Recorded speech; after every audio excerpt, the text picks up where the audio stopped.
to welcome back our colleagues, our former colleagues, Deng, who is eventually going to leave us and move to the University of Chicago. But luckily, he's still around at the moment in our part of the world and is happy to give us a talk on his most recent results, long-time derivation of the Boltzmann equation from hard sphere dynamics. Thank you very much, Deng. Thank you. I'm very happy and excited to be back here and to give this talk. So this will be about my recent work with my collaborators Zaher, Hani, and in Chinese word, Xiao, both are from University of Michigan. And this will concern the derivation of the Boltzmann equation from this particle system for arbitrarily long time. So I'll try to describe it in a way that is kind of more intuitive, and try to put this whole thing kind of in the scope of the so-called Hilbert 6 problem.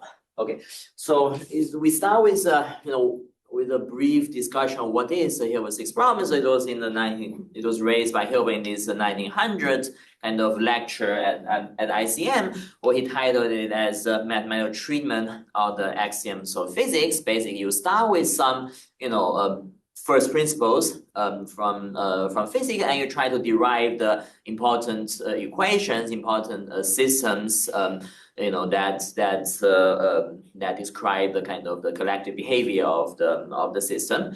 And so you see in his lecture, and more precisely in the kind of the article that Hilbert actually later on published, he specified this. Specified two particular problems under this big topic.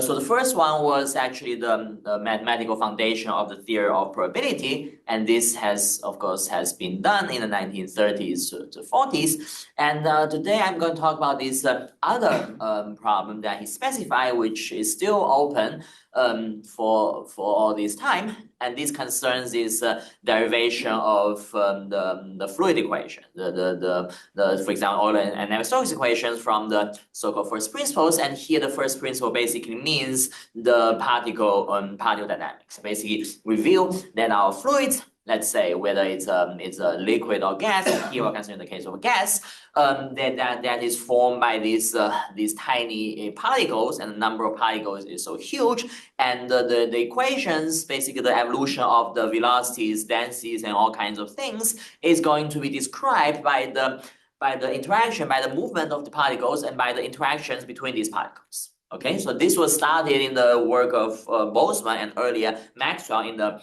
1860s, 70s, where here I'm quoting this paper of Hilbert, the problem of developing mathematically the limiting process, which leads from this atomistic view to the laws of motion of continua, which here we're talking about, for example, the fluid equations. Okay, so this is a big scope, and more precisely, there is this three stage process, or three kind of three scales, and there are two-stage process between these three scales. Of course, at different point of view, where you can try to directly go from particle system to the fluids, which is another direction, but kind of more well-studied direction is here. We start from these particle systems. So we'll describe what is the particle system, but basically you have this so-called microscopic. So we have basically n particle system. And then we're taking this first limit, goes to the mesoscopic. We have the so-called Boltzmann equation.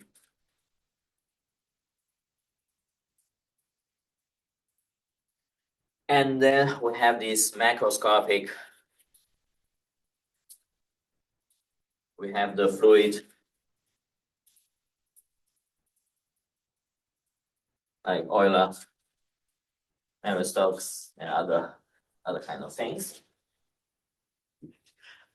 Okay, so there is a two-stage process of the limit, which we'll talk about in the next slides. But basically, this is this picture. We start with the particle system. These are really the basic thing where you have all these molecules that forms the fluid or the gas, and then we study interaction between them. Okay.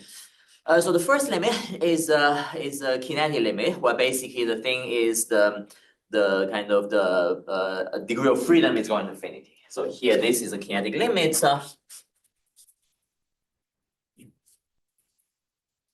Well, n goes to infinity. Okay. And from this first picture to the second picture, we are taking not only taking this limit, we're also describing our system in a statistical kind of a point of view. The idea is that these particles that forms the whole fluid, the particles are indistinguishable. So we don't if we don't really care about which particle belongs to which place. We only care about in a given region of space, how many particles do we have. And these kind of things is described by the density function, which is a key object that satisfies the Boltzmann equation at this scale. Okay, so this is the first step, which we'll get into much more details in this later in this talk. And then once we arrive at this Boltzmann equation for the density function, next step is a sort of hydrodynamics limit, where we take this basically the kind of the interaction rate, or kind of the density parameter. This is going to infinity. Okay. And then we are going to derive this hydrodynamic limit, where we see this familiar kind of fluid equations. So let me just remark that in this talk, we'll be focusing on the first step. The second step, of course, there are a lot of works and there are still a lot of open problems, but the basic things are kind of understood, starting with the work of Cavendish in the 1980s, where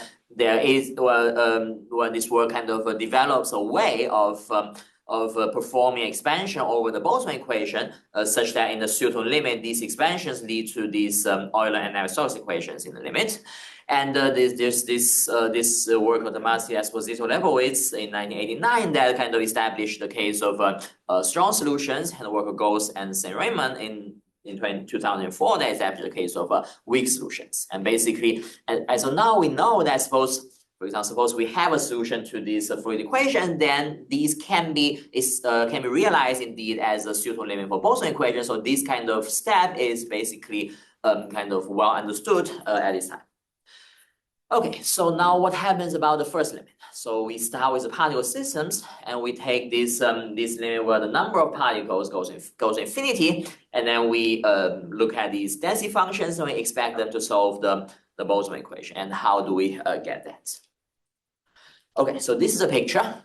We have n particles, and it's very large in the fixed domain. So let's say we could have a box, or we could have kind of the whole space, or it could have periodic. It doesn't matter, doesn't matter that much. And of course, we take n goes to infinity. And moreover, we assume that these particles are kind of represented by round balls, and with the size, the diameter, and its diameter goes to 0 in the limit. So we have these basically two limits. The number of particles goes to infinity, while this diameter goes to 0 in the limit. And we assume that there are certain form of interaction between particles. Otherwise, they're just going linearly. And these kind of interactions can be anything you can think of. Typically, they're represented by a kind of a potential, like when the particles gets in the range of two particles gets in the range, then there is a kind of gets into a distance, let's say epsilon, for example, then they are going to interact via given potential v. Okay, but here we are considering the simplest, maybe the calculation is the simplest case, where we have the so-called elastic collisions. So this is called the half-sphere system, where we just have the collisions, like the two things, they income with two incoming velocities, and they collide, and they just kind of bounce away with two outgoing velocities. And we'll see the formula in the next slide. Okay, and so now we have a system. We have a system of n particles. They either move linearly if there is no interaction. Otherwise, if there are interaction, they just collide with each other and change the velocities. And then we are looking at the kind of the behavior of this this whole system over time, and especially we're looking at the statistical point of view of this system. So in other words, as I said, there is this density function.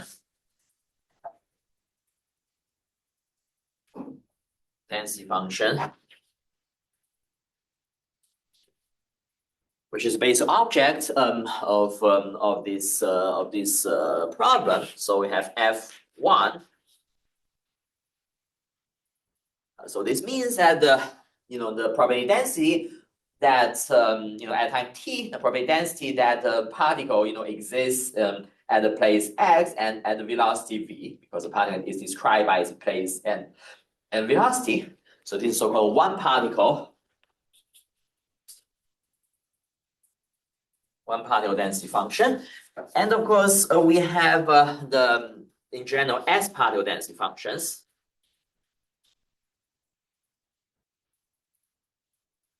Okay, so this is at time t, this is a density function that the first particle is found at place x1, velocity v1, second particle is found at place x2, velocity v2, and S particle is found at place xs, velocity vx.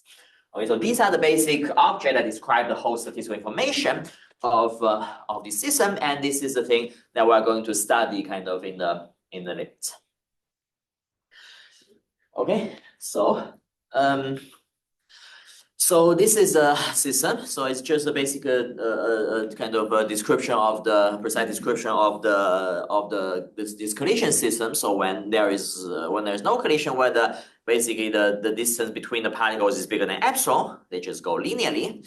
And otherwise, if their distance becomes epsilon, then they kind of collide. And then when they collide, they have the two outgoing velocities defined by these kind of elementary formulas. Basically means that if you have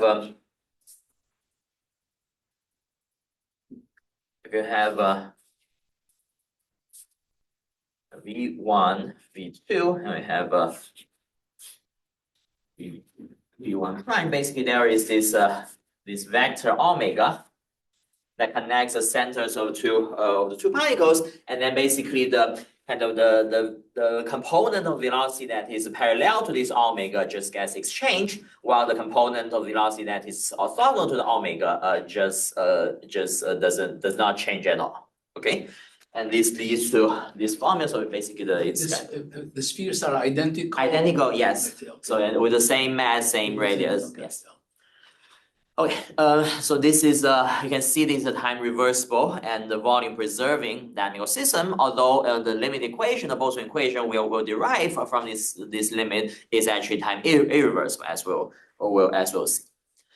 Okay, so this is our system, and then we have our the parameters n and epsilon. We have this system, and next we'll describe the kind of the initial data of this system, which is going to be a kind of a random random data problem, because we're thinking of these densities, and these densities, initial densities, they are given. So if you think your initial, you have a kind of random the initial data dynamical system given by the initial density by the density where t equals 0. So one kind of key assumption that we make in this study is that the initial states of the particles are assumed to be independent. Okay, so in other words, if the position of the first particle and the position of second particle is independent, that means that this joint density function, S particle density function, is going to be factorized. So just say independent.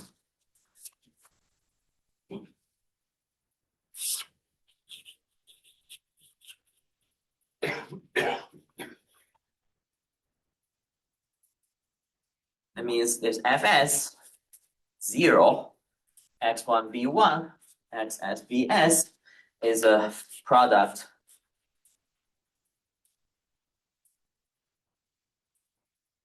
okay. So this is so-called factorization structure, which corresponds to this initial independence. And of course, once we have this independence, the key thing is this is one-point density function. And this one-point density function we can assume it to be any arbitrary given function, and this turns out it will be exactly the initial data for the Boltzmann equation that we'll derive. Okay, so let's fix this initial data, as any positive function with integral 1. Okay, and then finally we will consider this scaling law, which describes the relation between the parameter n, which is the number of particles, and the parameter epsilon, which is the size of the individual particles. And there is this relation n times epsilon d minus 1 equals 1. So this basically is we're regarding it as a kind of a dilute gas, a gas of a pretty low density. So this is of a Boltzmann grad scaling. So this n times epsilon d minus 1 equals 1. I mean, first of all, if you think your whole domain is a size 1 and your ball is size epsilon, then if you pack the whole domain completely, you are going to get epsilon minus d particles, but now you only have epsilon minus d minus 1, so it's a pretty kind of dilute setting with a pretty low density. And one way to see this is that so for each particle, the expected number of collisions in unit time is about 1. And the reason for that is if you consider any particle and it has a trajectory at time 1 at unit time, okay, so then this the region of the part that this particle goes through, it has length 1 in one direction, but it has length epsilon because the size of the particle is epsilon in the other direction. So the volume is epsilon to d minus 1. And if you think of the total number of particles n, the expected number of particles in it will be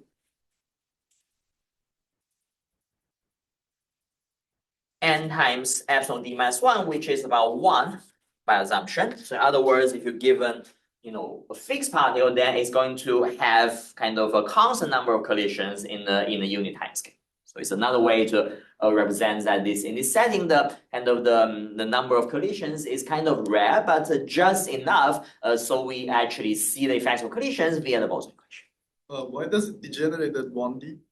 Sorry? Why does it degenerate at 1 dimension? In one dimension, I mean, in one dimension, n would be just 1. Like in this case, it's just so, it's pretty degenerate. And plus, if you think in one dimension, the collision is also kind of a trivial thing. You only have one dimension, just right. Just if you go any two things that go along together, they will collide. So that's basically we start by considering the two dimensions. Otherwise, one dimension is I mean, unless you kind of redesign the problem such that. Like in each collision, you have a randomly changed velocity, then you can get something in one dimension. But this classical formulation is trivial in one dimension. Okay, so this is we have this initial data, we have these limits, and now we can formulate this precise mathematical question that we'll be looking at. So our question is to analyze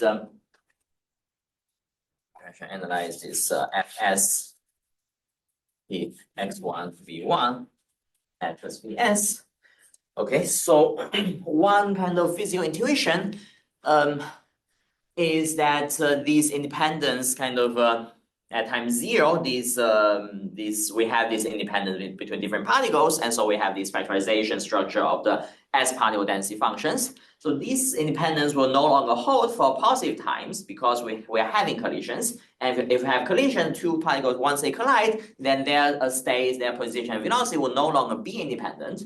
However, there is this intuition from physicists that this independence should be preserved in limit. So in some sense that these dependence caused by the collisions will kind of vanish in the end, in the end when n goes to infinity.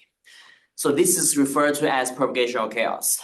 I mean, this thing, if you think of it, it's not very intuitive. Mathematics is not very intuitive because things are going to correlate with each other. However, this actually can be justified like rigorously that we do have these propagation chaos, and not only in the Boltzmann setting, but also in the setting of wave turbulence, or in the setting of mean field limits, and in many different setup where we have these limits.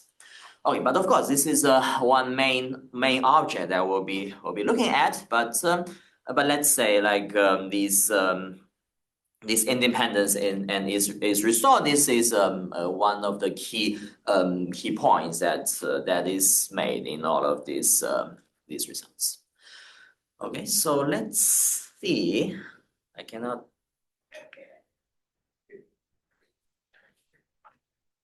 Okay, so let's say if we. I have another question. Yes. Sorry. So the arrows you draw in the beginning of the talk, one taking the kinetic limit and the other taking Yes. hydrodynamic limit. Yes. Is hydrodynamic limit being compressible or incompressible change anything about the kinetic limit? No, it's a separate thing. You go from the particle system to the Boltzmann equation, and whatever you go in the second step, it starts from the Boltzmann equation. You start with a suitable version of Boltzmann equation, and then you get suitable. You can get a compressible or incompressible equation depending on the limits, the precise formula you take, but it doesn't affect. It's independent from the first limit. Okay, so now let's assume that we have this independence restored. Then again, with the S particle density, we only need to consider the one particle density, and this one particle density is a function, it's density function that evolves in time. And then this famous Boltzmann equation is written down to describe the time evolution of this one particle density, which is given by this. So let me actually show you kind of intuitively why do we have this. Basically, we have this so-called first of all, the left-hand side is just linear transport. Like if you don't have any collision, everything goes linearly, then you will have this linear transport term. And the right-hand side represents the collisions. Right-hand side, there is a so-called gain term and there is a so-called loss term. So basically, the way you think of it is that, okay, so if you have, and the two particles collide, so this called V1, V prime, so V prime, and this guy is V1 prime. And this guy is V and V1. Okay, so the so-called gain term, this positive term on the right side, comes from the fact that you can have, in order to get a particle with velocity v, you want to find two particles that collide with velocity v prime and v1 prime to precisely get some output particle with velocity v. And then the probability basically that happens, that the probability of this particle has velocity v prime, and that particle has velocity v1 prime, is precisely a product, assuming independence. Then we're going to have this product on the right hand side, the 1-point density function at v prime and 1-point density function at v1 prime. And this gets a gain term. And loss term is similar, just that you now have this, the particle of velocity v collides with another particle, and it outgoes and it produces some outgoing velocity that is no longer v, and then in that way you're having these particles kind of originally at velocity v, now they kind of get lost at this velocity. So this gives you this quadratic collision term, which is called which gives this Boltzmann equation. Again, like depending on different setups, like if depending on different interaction, you're going to have different ways here in this Boltzmann equation. You have a function that depends on the potential. But this is the simplest case of Husky. Okay, so this is equation, and I'm not going to talk about the solution theory of the equation, which is again a very complicated thing. For now, the question is when we suppose we are given, suppose we are given some solution to the Boltzmann equation, then can we realize this equation, these solutions by the limits of the particle system? So this is the main topic of the talk. So before we go to the details, so let's review a little bit of the history. We start with the work of Boltzmann and earlier Maxwell, which has this idea of propagation chaos. And then like in the 19th century, this work of Grant actually was the first one who first realized that this Boltzmann can be expected to be derived kind of under this particular scaling, and that this is the correct scaling where we actually see the Boltzmann equation. And then there was this work of Grant and Hani, which introduced this BGK hierarchy ideas into a system of particles. I mean, I'll say that in our work we actually do not use BGKY, but we use something which is effectively equivalent called the cluster expansion. But in any case, using this idea of BGKY, there was this first landmark result of Lanford in 1975, which provided the first rigorous derivation of Boltzmann equation for sufficiently small time. So basically, if you start with these half-sphere systems, then for sufficiently small time t, so it's Lanford.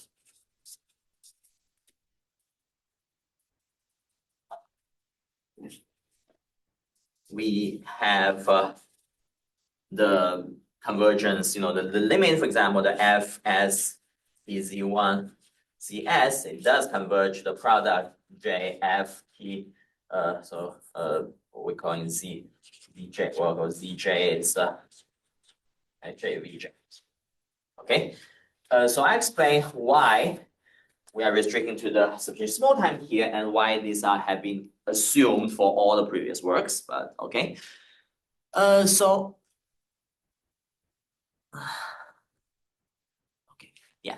So there is actually a lot of subsequent works, since the work of Lanford. I'll mention this work of Eoin and Poverenti, who obtained actually a long time extension to this Lanford theorem, but in the so-called near vacuum case, where this value, remember this value represents the expected number of collisions, and this is not only O1, but also kind of sufficiently small, then you can actually extend this derivation to sufficiently long times. And then there is this work of Gallagher, St. Raymond, and Texier, which actually found and fixed a gap in the original proof of Lanford, and they obtained improvements by getting more explicit convergence rates. And then in the last 10 years, there has been a lot of results obtained by this group, both Gallagher and St. Raymond and Simonella, where they derive kind of various models based on linearized Boltzmann equation and consider also these fluctuations around Boltzmann equations, again, for some small time, where they get this second order contribution satisfying a Gaussian, essentially a Gaussian law. Okay, so these are kind of subsequent works that are around concerning kind of related other problems, but the key problem here is still like whether or not you can get out of this perturbative setting. Remember that all the works have been restricted to the short time or near vacuum or kind of the derivation of linear problems. However, it is important in order to match the hydrodynamic limits, so to complete this two-step process, we really do need to extend derivation to arbitrary long time.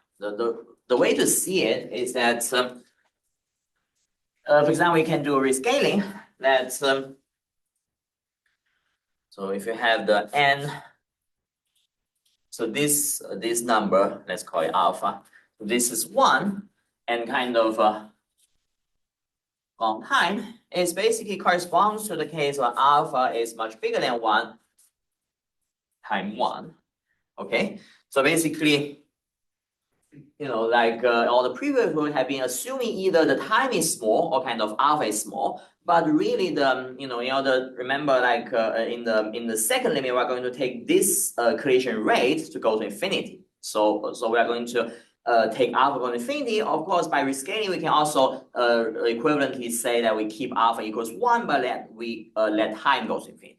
But either way, we need to fundamentally get out of this perturbative setting, and we need to cover the full lifespan. Of course, if the solution exists, as long as the solution exists, then we should be able to get this to realize the solution from the half-sphere system. Okay, so this is the kind of the main question that we have been considering. So can we derive Boltzmann equation for half-sphere dynamics for arbitrary long time as long as the solution to Boltzmann equation exists?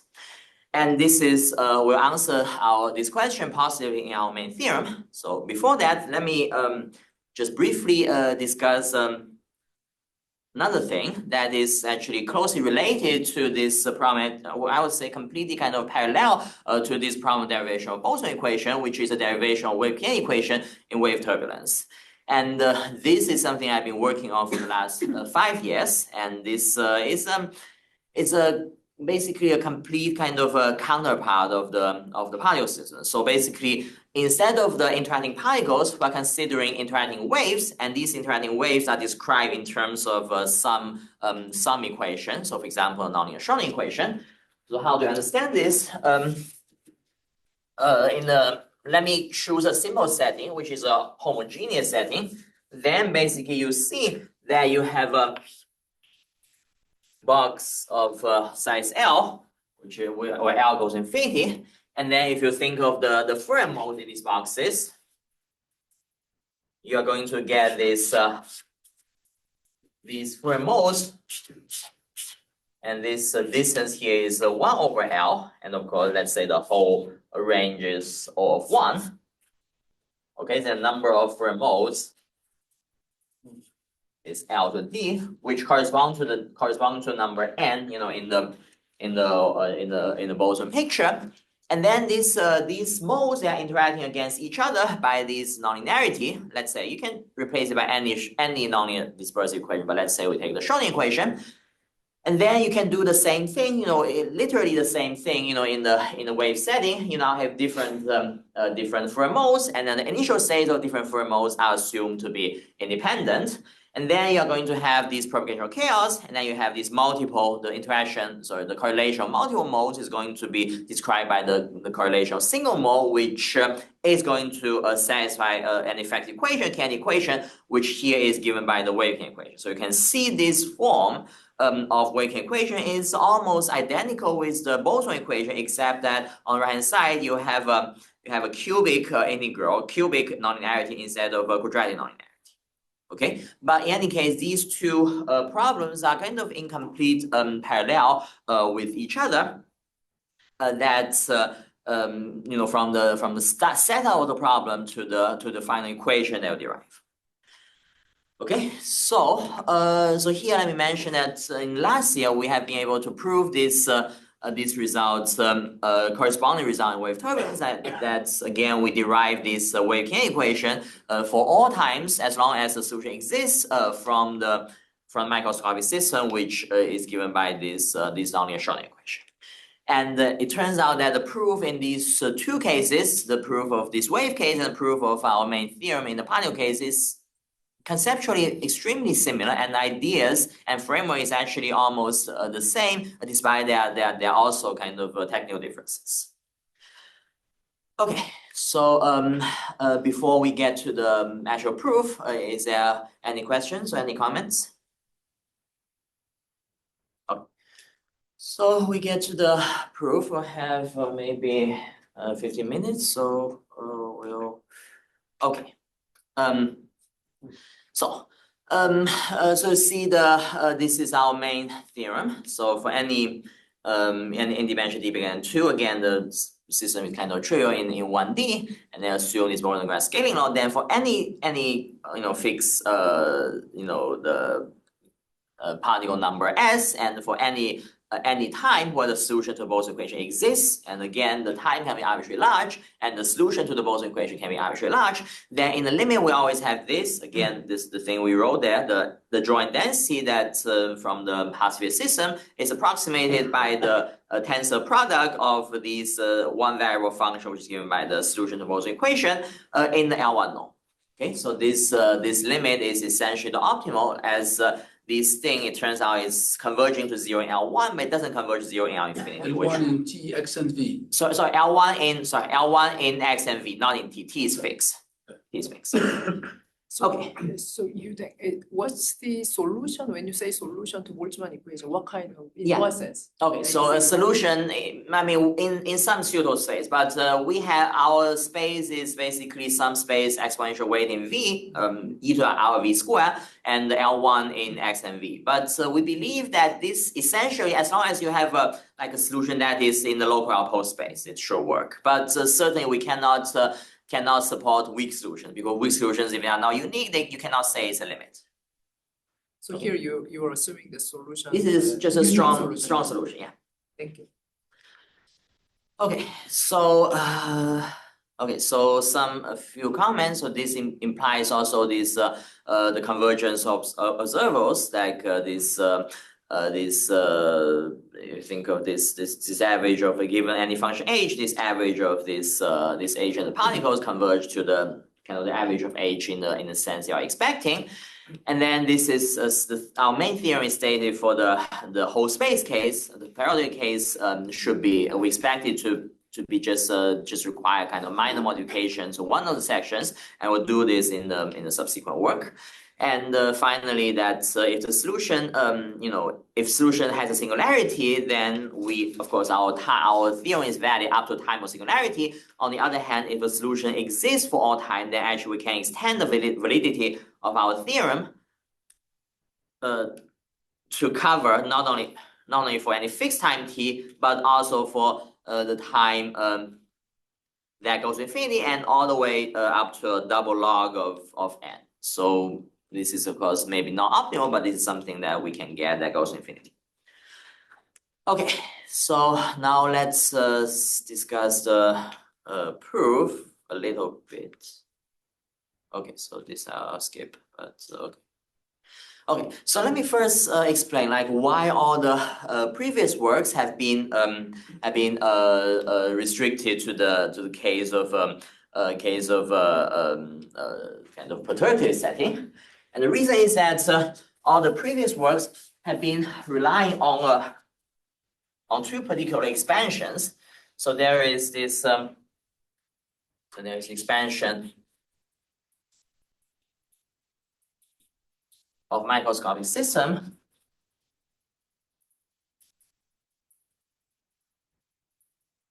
and there is expansion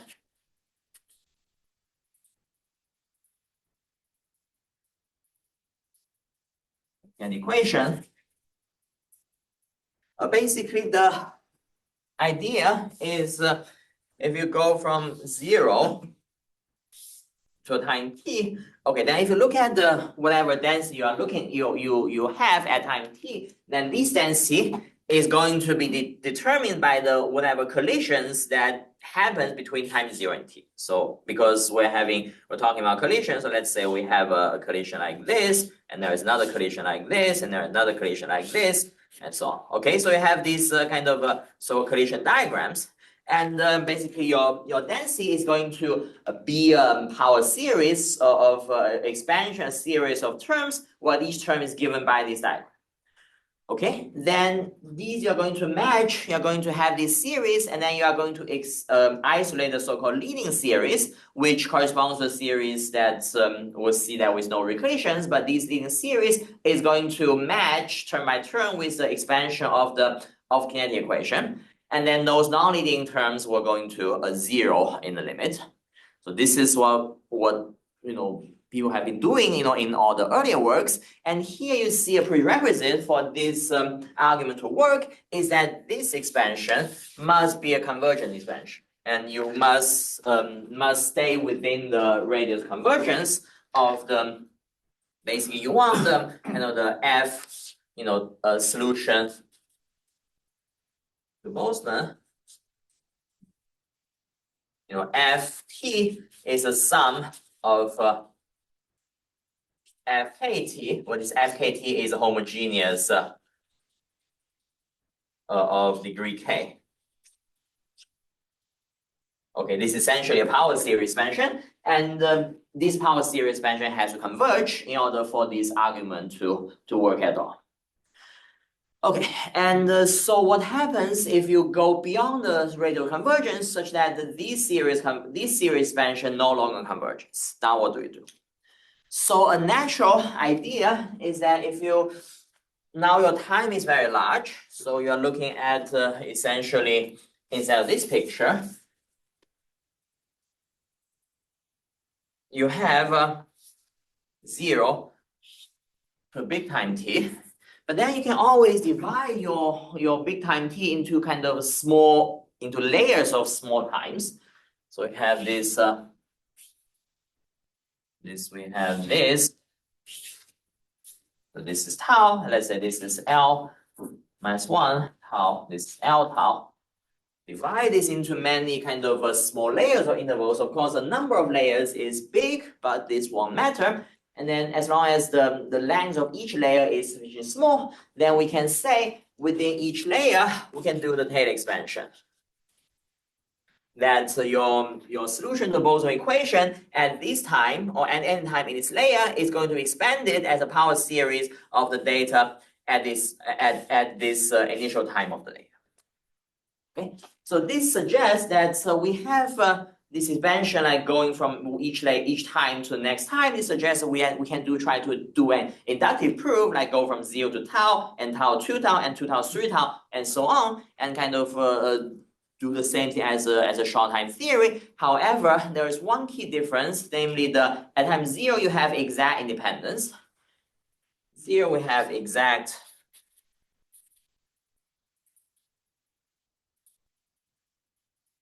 which is the basis of all the derivations for short time. But if you shift your time to this L minus 1 tau, then we will no longer have any exact independence. Now, how do we complete the process going from L minus 1 tau to L minus 1 tau to L tau? Okay, so the idea is that we're going to have, instead of independence, we're going to have this so-called cumulant expansion, which in some sense is a way to kind of to substitute this exact independence, substituted by this more precise information. And these so-called cumulants are really the object that measures the degree of interdependence. And let's say we have this, if you have independence, then this thing will be completely factorized into the product of G. Here, G is a basic approximate solution to the Boltzmann equation. We can just think of it as F. It doesn't matter.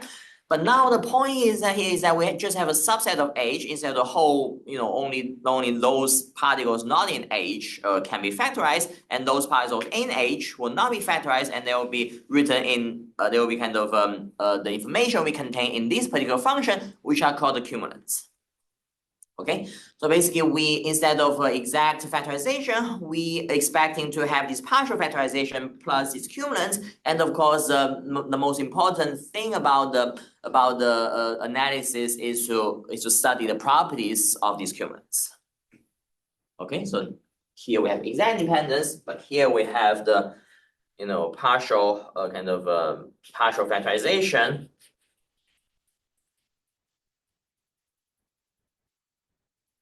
Plus cumulants. Do this as decay at a certain rate. Sorry? Do this F as decay at a certain rate? S. Yes, F sub S. F. As part of the joint densities. Yes, S is F as part of joint densities. Then it gets small at a very fast rate. The what? Sorry. The F sub S to become small at a very fast rate. It doesn't. It's think of it as a tensor product of these one particle densities. Is something to the power of S. But the thing that becomes to 0 very fast is EH. We'll see in the next slide that EH is expected to be kind of epsilon to the CS, whereas C is a positive count. So if S is very large, this thing is really small. But this Fs itself, like the integral of that is 1, so it cannot be too small. Okay, so what happens about this EH? We're expecting they are small in L1, so actually we'll see that these cumulants EH are like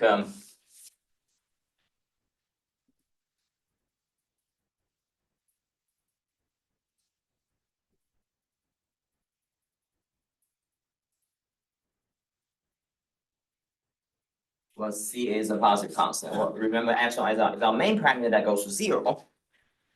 Okay, and this is actually in L1 norm. In fact, what happens about this EH is that they are essentially, they look like a kind of indicator function that are unit size, but they are supported in a very small set, and the measure of this set is given by these decaying factors. Okay, and moreover, the important thing is that they will memorize the whole collision history on a time interval. And again, remember that we have if we in the short time case we have these collision histories basically determining, deciding the density function, the expression for density functions and things like that.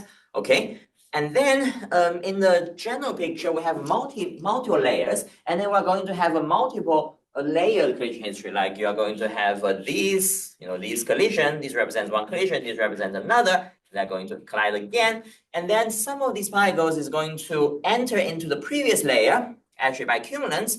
And then we're going to have more collision that happens, and then they may enter to the previous layer, and they may go, for example, all the way back to layer 1. Okay, so basically you can think you are at each time we're having this expression. The factorized part, we don't care about it. The important thing is this cumulant EH part, and how do we represent EH? This EH is represented by this multiple layer collision history diagram. So we have these collisions in one layer, and next collision in the next layer, and we put all these together, and this is representing this expression for EH. And this is also, there is also a very important point that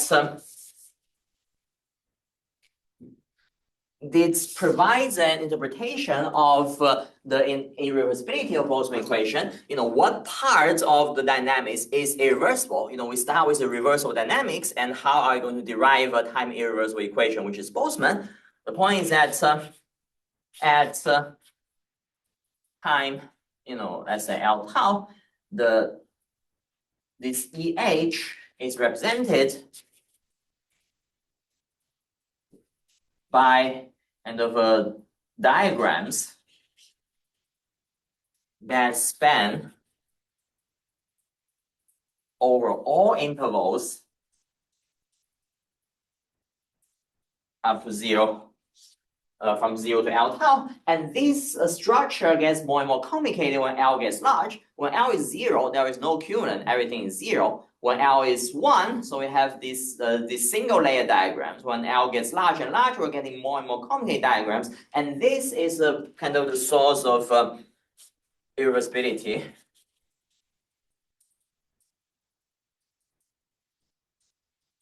In time. So namely, the most relevant thing is that you're assuming at time 0 you have the exact factorization, which creates this time irreversibility, because the fact that you have exact independent exact factorization is something that is really special, and this thing is not going to be preserved when you go to later times. Okay, so so this is the L1 norm. We expect this to be small in L1 norm. Of course, we cannot try to directly prove it by induction, as this will lose the time irreversibility. We keep track of exact formulas, as we are saying here. These are represented by these multi-layer diagrams. And then basically we have our proof has 2 steps. So first is we prove these exact formulas, by induction on L. Basically, if you have at time L minus 1 tau, you have your cumulant given by the interaction diagrams, like from here to here. Okay, then you go from L minus 1 tau to L tau. You're going to take into account also the collisions that happen in these layers. Fine, and then putting these together, we get the general collision histories, including from 0 to L tau. Okay, so the inductive proof is that simple. Basically, you just pile up the expressions for each layer, into the existing formula for the previous layers, and by doing this, you get this kind of huge monster kind of diagrams that.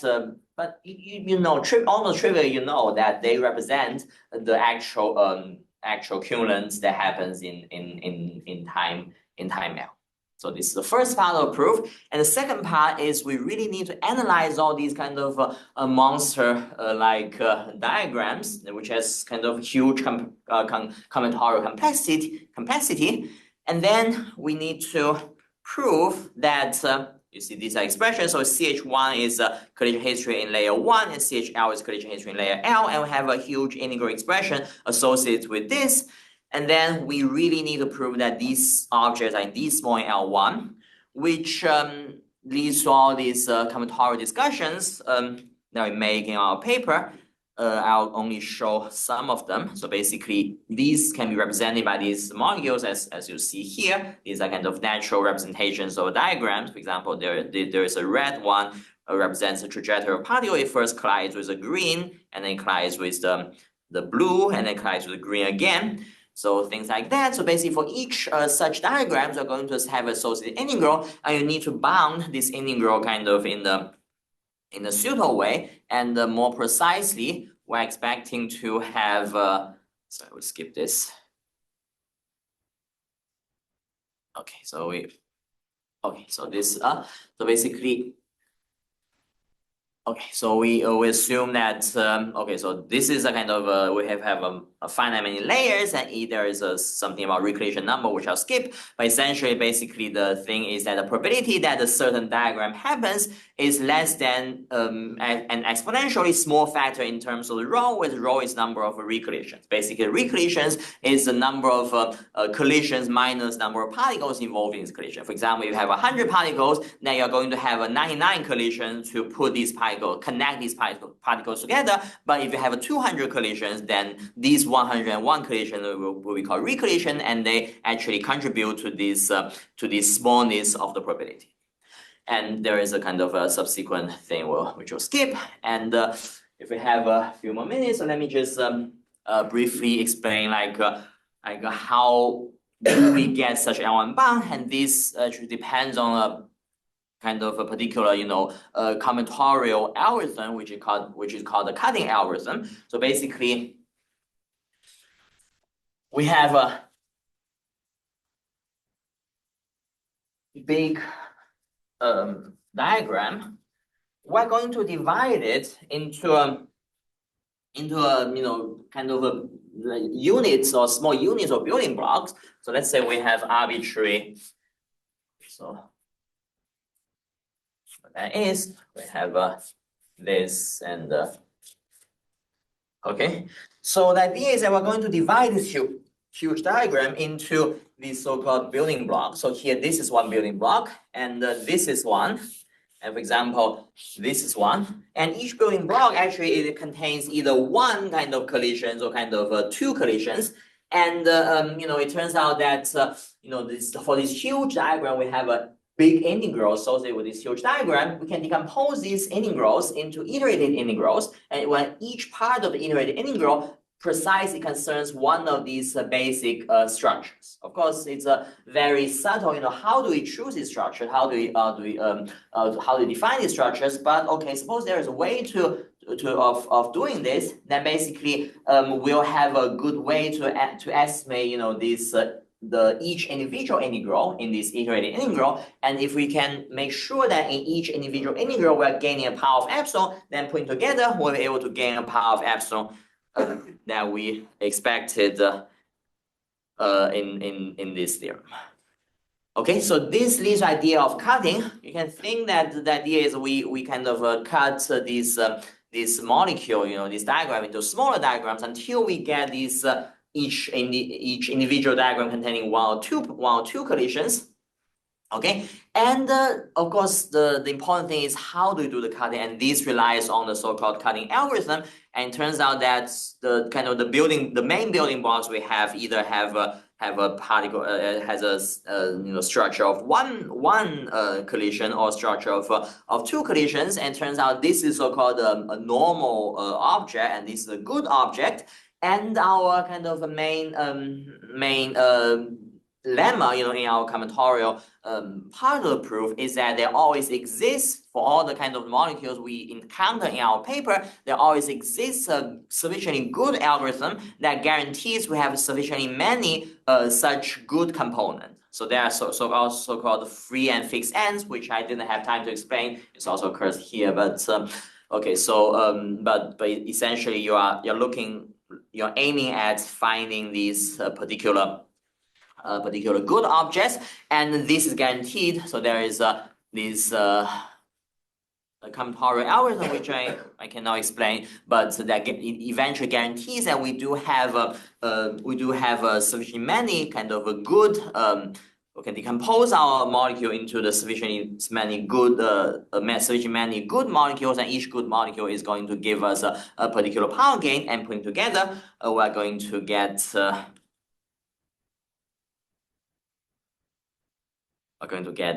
this bound, and putting this into the main proof, we get this upper bound for this L1 norm of the cumulants that we're expecting. Okay, so that's all I have. Thank you very much. So, questions or comments? Do you have intuition for log n? Log n comes from the number of layers. Basically, our time the time of each layer is constant, and then it will depend on the number of layers. And what is number of layers? Remember that suppose at time L tau, we control cumulants of size AL, for example. Okay, so at time L tau, we're looking at the cumulants AL. But then, since at L tau, we're expanding, have these AL particles, and each particle is going to collide with other particles. So in the end, at time L minus 1 tau, we need to control many more particles. So if this is AL, then it turns out that this will basically lead to AL squared. And then we get AL minus 1 equals AL squared. And then we get basically A1 is A big L to the 2 to the L. And then if you do the calculation, even if you take this guy is 2, even if you take this guy is n, then you're going to get L equals log n. So this is pretty kind of restrictive. So, but without method, it doesn't seem that there is an easy way to improve this. It would be very good if you can improve it to a single log, but for now we have a log. Questions? Is there any condition on the regularity of the initial data for this to be valid? Because okay, in terms of regularity, we only need the one derivative in x, and we only need to assume it for initial data, and it will automatically be true for the solution. I mean, the kind of the restrictive part is that we require the density to decay like e to the minus alpha v squared in V. I mean, this is kind of standard in all the previous results. I mean, it would be possible, like let's say if we have a polynomial weighted space in V in which we have a nice local opposite theory of Boltzmann, then it's likely we can extend our result to that. But we are not doing this right now because I mean this may be possible, but we'll need to investigate that. How do you know you're not getting infinite number of your molecules? Yes, the number is finite. Basically, actually, we have an upper bound. That. Yeah, actually, we have upper bound on the. Basically, we do the cutoff. Like we do the kind of the. There is a lemma here. Combinatorial lemma tells us that if the number of total particles, equals x, in the number of recollisions in the sense I just explained, equals rho, then the number of possible molecules is bounded by c to the x times log epsilon to the c times rho. So here let's say x less than log epsilon to the c. Okay, so there is this this exponential times this exponential, and this precisely will match our bound for individual things. The size of the probability of individual molecule is less than tau to the x times epsilon to the constant times rho. here these are positive constant again. So it's, if tau is sufficiently small, C is absolute constant, this is going to kill this. And if C is a constant, this is going to kill this. And precisely you multiply this by this, you still get a convergence. So so after you see why is it very important to get this exponential being linearly in row, that's because of this. Thank you. Any other questions or comments? I have one naive question. Is there an initial data, an initial configuration where the independence stays for all time? If you have the so-called exact Maxwellian equilibrium, then it will stay independent for all time. In other cases, I think, I mean, you must have some rigidity in order for this to happen.